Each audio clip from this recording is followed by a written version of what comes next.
Tie, kas strādā ar izmanto partneru kartītēs ikdienā, lai pārbaudītu debetu kredītu visādus parādus, ja, februāra izlaidumā mēs šo kartīti bijām pamainījuši, bet tagad balstoties arī uz ieteikumu tiešām uz to klientu, kuri aktīvi strādā, mēs esam atkal veikuši izmaiņas un ielikuši atpakaļ gan debetu, gan kredītu parādu summas, lai ārtāk būtu pārbaudīt un ieviesuši atpakaļ šīs zīmes, kur ir debetu parādu dokumenti, kredītu parādu dokumenti. Tāpat ir zīme visi dokumenti, kur var atlasīt pilnīgi visus dokumentus, kādi ir šim konkrētam partnerim, un ir izveidot jaunu zīmi parāda administrēšana. Un parāda administrēšanas praktiski ir gandrīz tas pats, kas ir parāda administrēšanas rīkā tikai konkrēti katram partnerim. Tātad norādīts, kad ir aprēķināts parāds pēdējais, kāds viņam ir process, kas ar viņu noticis, ja, mums viņš ir bloķēts. Arī kredīta status ir bloķēts, tās ir divas dažādas lietas. Kredīts bloķēts, ja jūs savā procesu administrēšanas soļos esat norādījuši, ka process bloķēts atbilst kredīta statusam bloķēts, tas nozīmē, ka šim klientam pamatzīmes izrakstīt vairs nevarēs. Bet tikpat labi kredīta status bloķēts var uzlikt arī tad, ja ar uzņēmumu ir partneri, piemēram, notikuši pirmās pārunas, neko viņš sliktu vēl nav izdarījis, bet jau pirmās pazīmes, kad ar viņu kaut kas nav kārtībā, ka nav saulēcīga apmaksa, ja, tad var procesā norādīt, kas ar viņu notiek, jā, tātad jūs pārunas vai vēstules sūtat, bet kredīta statusā jau norādīt, ka partners ir bloķēts, bet pavadzīmes viņam neizrakstīt. Tātad tās izmaiņas, kas ir izmantot, ir pa jaunam izveidots aprīļa izlaidumā. Ir arī poga pārēķināt un norāda, ka partnerim lūk ir uz 6. maiju pavisam citi parādu dati un parāds ir aprēķināts uz šo datu. Un, protams, to visu var arī izdrukāt. Kas attiecās uz vēstulēm. Ja mēs norādam parametru izdrukāt vēstuli, tad to var izdrukāt arī tagad atsevišķi katram partnerim no partneru kartītes. Kredīta status piezīmēs mēs varam norādīt nepieciešamo informāciju, tā vienmēr tiks norādīta šeit, ja, šajā lielajā logā un atverot partneru kartīti, uzreiz būtu redzams, kas ar partneri notiek. Un var izdrukāt pretenzijas vai arī, ja nepieciešams, brīdinājumu vēstuli, kuru tajā brīdī vēlties. Un maksāšanas termiņš, kā jau es teicu, tiek ielikts no konfigurācijas, ko jūs esat norādījuši, bet, ja nepieciešams, jūs varat šeit arī mainīt. Uzņēmuma rekvizīti jums ir jāizveido pašiem, un šeit ir jānorāda, kādus rekvizītus jūs gribat lietot. Ja uzņēmuma rekvizītos jūs nenorādat neko, tas nozīmē, ka dokumenta galva netiks aizpildīta, un jūs varat šo vēstuli izdrukāt gluži vienkārši uz sava uzņēmuma veidlaps. Bet, ja jums nav uzņēmuma veidlaps, tad jūs norādat, izveidojat tā saucamo dokumenta galvu un jums aizpildīsies atbilstoši šī pavadzīme. Tā.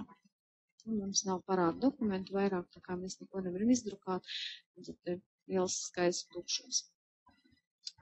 Ja ir nepieciešams izdrukāt vēstules masveidā, tad šeit ir tādi mazi lodziņi. Tā, cik nesmuki. Pazuda man jumis. Es ceru, ka jums tā nekad nenotiek. Bet, dzīve ir dzīve, viss var notikt.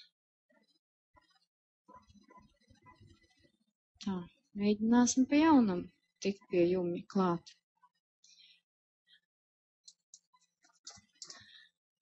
Kādu es jums nepareizu piemēru rādu ar adminu, gan ar parolu, gan lietotāju ieeju. Jūs tā, es ceru, nekad nedarat. Jūs esat kārtīgi uzņēmumi, katrs savs lietotājs esat uztaisījuši. Ceru, ka jums viss tur notiek pareizi un ir kārtībā. Tātad, ja ir nepieciešams izdrukāt vairākas vēstules masveidā, tad vienkārši saliekam šeit ķeksīšus, izvēlamies rādīt tikai atzīmētos, un mums šis saraksts samazinās. Ne tikai pie vēstuļu izdrukāšanas, protams, šādus ķeksīšus vajag salikt. Ja jums ir virkne ar partneriem un jūs gribat visiem norādīt kaut kādu konkrētu procesu vai vēl kaut ko nomainīt, tad arī atlasam partnerus un varam strādāt. Tā ir poga rīki. Ja? Pieņemsim, ka mums visiem vajag. Pieņemsim tās otrās vēstules. Tā. Izņemam atzīmētos. Pieņemsim, ka mums gribās visiem nomainīt uz otro vēstuli. Izvēlamies procesu soli, norādam, ka mums būs otrā vēstule, norādam rekvizītus un varam spiest pogu labi un izdrukāt visiem atzīmētajiem partneriem jau masveidā vēstules. Tā kā es neuzspiedu labi, tad man šis process līdz galam nenostrādāja, jo man vienkārši nav printera. Nevar jums parādīt tā skaisti, lai viss notiktu tā, kā būtu nepieciešams.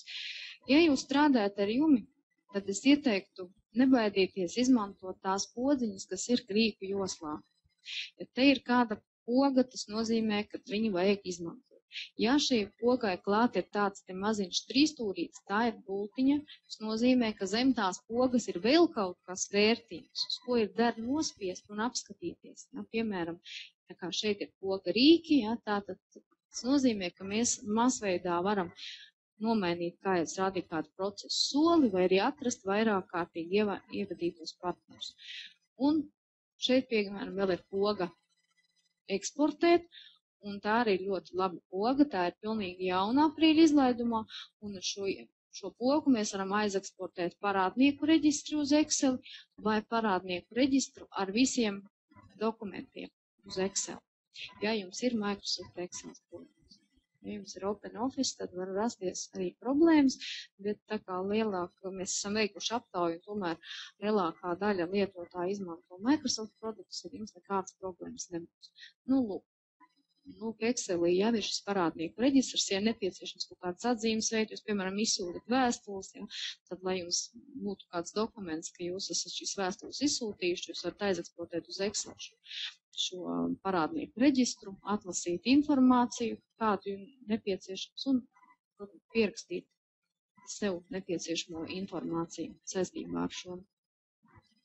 Lūk, tās ir tādas lietas, kas ir parādnieku reģistru. Uz doto brīdi vēstules ir atverās jau aizpildītas tie, kas ir izmantojuši, viņas nav rediģējams, bet tiem, kam ir tādas ļoti nopietnas vēstules rakstāms, jūs, protams, vēršaties pie juristiem un viņiem šīs vēstules izstrādā, bet uzņēmumos, kuros nav šie juristi, visnotaļ var izmantot tās vēstules par paraugu, kādas mēs esam izstrādājuši.